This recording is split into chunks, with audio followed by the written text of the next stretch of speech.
Assalamualaikum warahmatullahi wabarakatuh. Perkenalkan nama saya Naza Zahra Mulia dengan NPM 23082604143. Hari ini saya akan mempresentasikan tentang BSO2 yang berjudul Anatomi Sistemik Telinga. Jadi anatomi sistemik telinga itu atau yang disebut dengan organ auris telinga ataupun ear, dia mempunyai auris dextra dan sinistra. Terus dia mempunyai 3 bagian organ. Yang pertama ada auris eksterna atau yang disebut dengan telinga luar, auris media atau yang disebut dengan telinga tengah, dan auris interna atau yang disebut dengan telinga dalam. Yang pertama kita akan membahas tentang auris eksterna terlebih dahulu atau telinga luar. Jadi auris eksterna itu pertama ada auricula.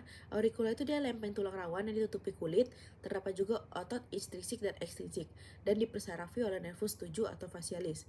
Yang kedua dia ada meatus acousticus externus. Itu saluran yang menghubungkan auricula dengan membrana tympanica. Fungsinya untuk menghantarkan gelombang suara dan auricula ke membran tympanica.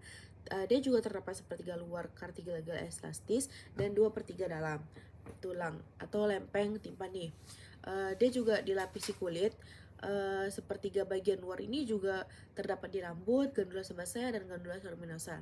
Jadi glandula ceruminosa ini adalah modifikasi terluar keringat, kelenjar keringat, atau juga disebut dengan secret lilin warna coklat kuningan.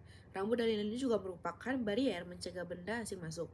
Ada juga saraf sensorik atau disebut dengan kulit ataupun juga nervus auriculotemporalis dan aliran limfe yang menuju ke nodi paratidae superficialis, mastoidei, dan cervicalis superficialis.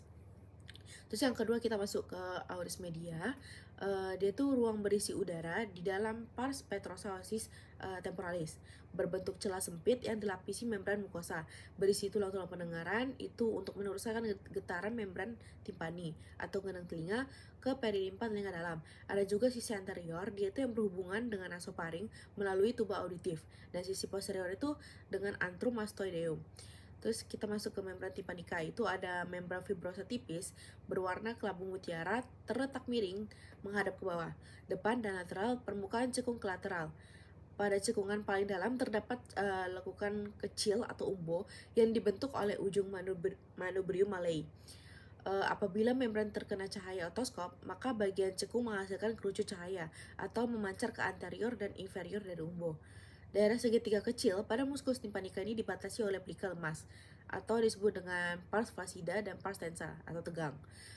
Muskus timpanica ini sangat pekat terhadap nyeri dan dipersarafi oleh nervus auriculotemporalis dan ramus auricularis nervi vagi. Terus ada tulang-tulang pendengaran, itu terdapat pertama malleus, itu dia terbesar, terdapat di kaput, kolum, crus, longum, dan manubrium. Prosesus anterior dan lateralis, manubrium ini juga dapat dilihat dari membran timpanica atau otoskop. Yang kedua ada incus. Incus ini terdapat di corpus dan 2 crus. Itu ada crus longum dan crus breve. Yang ketiga ada stapes. Stapes itu terdapat di kaput, kolum, 2 dan 2 lengan. Ada krusan dan pos dan juga basis pada kolum dan insersi musculus stapedius. Terus ada juga tuba auditiva, dia itu yang menghubungkan dinding anterior, kavitas timpani ke nasofaring. Terdapat 2/3 N yang merupakan kartilago dan sepertiga pos tulang.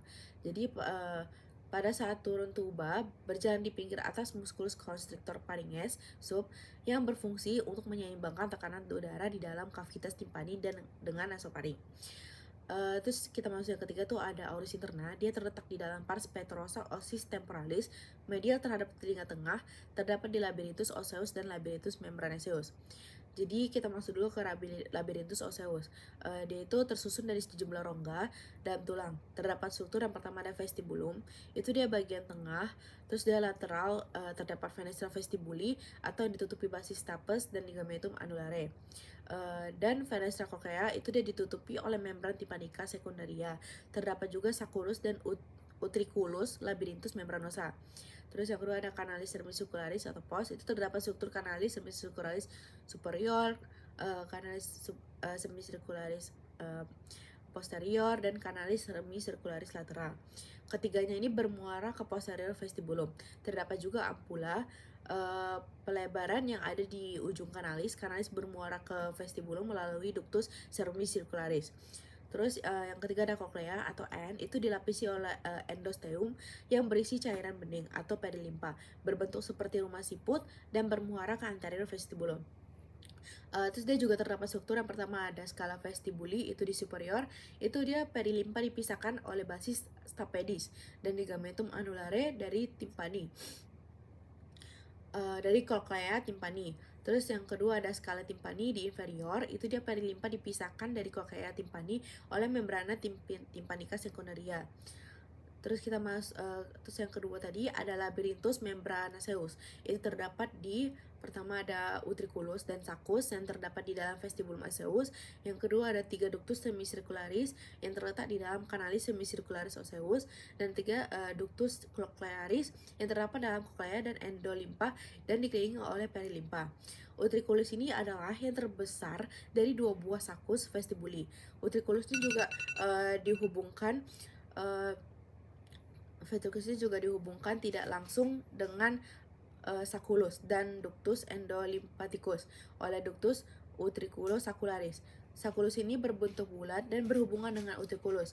Ductus endolimpaticus ini bergabung dengan ductus utriculosacularis akan berakhir di dalam kantung buntu kecil atau disebut juga dengan sulcus endopathicus. Sulcus ini terletak di bawah durameter pada permukaan posterior pars petrosalsis temporalis. Pada utriculus dan sacculus itu reseptor sensornya khusus yang peka terhadap orientasi kepala akibat gaya berat atau tenaga percepatan lain. Ductus cochlearis ini dia berbentuk segitiga dan berhubungan dengan sacculus melalui ductus reuniens. Setelah itu yang keempat kita masuk ke pembuluh darah. Di pembuluh darah itu ada arteri dan arteri dibagi juga menjadi 2. Pertama ada aorus externa. Jadi aorus externa ini dia arteri temporalis superficialis dan arteri auricularis posterior.